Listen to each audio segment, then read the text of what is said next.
আমি মাঝে মধ্যেই বলি পরকীয়া বেড়ে গেছে।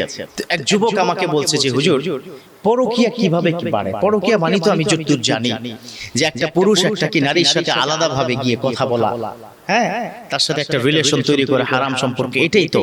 তো আপনি যেভাবে গণহারে বলছেন পরকীয়া নাকি মোটামুটি সবাই করছে, কিভাবে বললেন পরকীয়া এখন প্রায় সবাই করছে?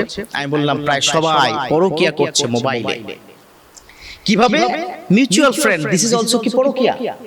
এই যে আপনার 5000 ফ্রেন্ডের মধ্যে 300 আপনার কি নারী ফ্রেন্ড, ওই নারী ফ্রেন্ডের সাথে আপনি যখন মেসেঞ্জারে কথা বলছেন, আপনার ফিলিং শেয়ার করছেন, দিস ইজ পরকীয়া।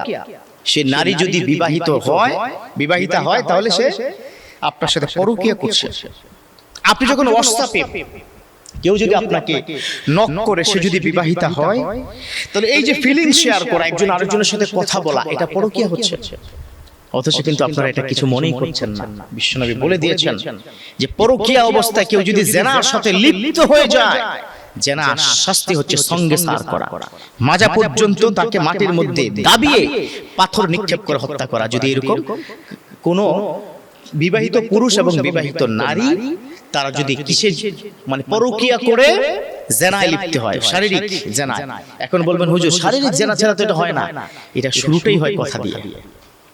এটা শুরুটা ইবতিদা, এটা ওপেনিং হয় whenever you are talking to another girl, whenever you are talking to another woman, তখন কিন্তু স্টার্ট হয়, শয়তান স্টার্ট করে দেয় যে এই তোমার তো ফিজিক্যাল খায়েশ। যেমন বিদেশে থাকে স্বামী, ওই মেয়েটা থাকে বাংলাদেশে, পাশের বাড়ির পুরুষের সাথে কথা বলা পরকীয়া, মোবাইলে কথা বলা পরকীয়া, মেসেঞ্জারে শুধু চ্যাটিং করা, একজন আরেকজনের সাথে চ্যাট করছে, পরকীয়া।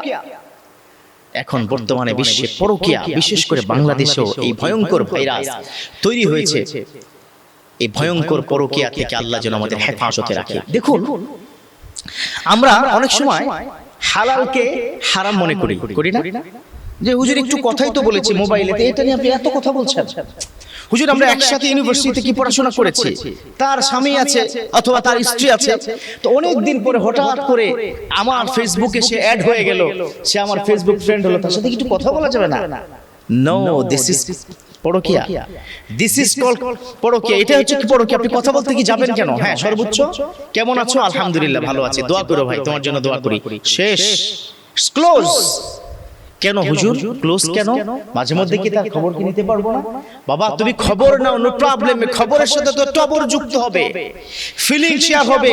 তোমার বাচ্চার ছবি দাও না, আচ্ছা তোমার একটা ছবি দাও না, আচ্ছা তুমি নাকি শুনলাম অস্ট্রেলিয়া কি ঘুরতে গিয়েছো, কিছু ছবি দাও না। তো তার স্বামীর সাথে একান্তে কিছু ছবি ছিল, সেটাকে পাঠিয়ে দেয়, দেখো। অথবা স্ত্রীর সাথে একান্তের ছবি, সেটাকে পাঠিয়ে দেয়।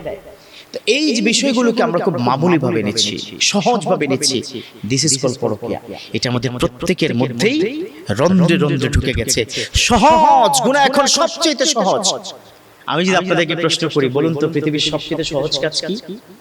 জবাব একটাই, one and only, that is গুনাহ। খুব সহজে আপনি কি গুনাহ করতে পারবেন। অতএব আল্লাহ পাক আমাদেরকে এই ধরনের যেগুলো আমরা সহজ ভাবে নেই অথচ কি পরকীয়া, এই ধরনের সহজ ভয়ঙ্কর অপরাধ থেকে আল্লাহ আমাদের হেফাজতে রাখুক, আমিন।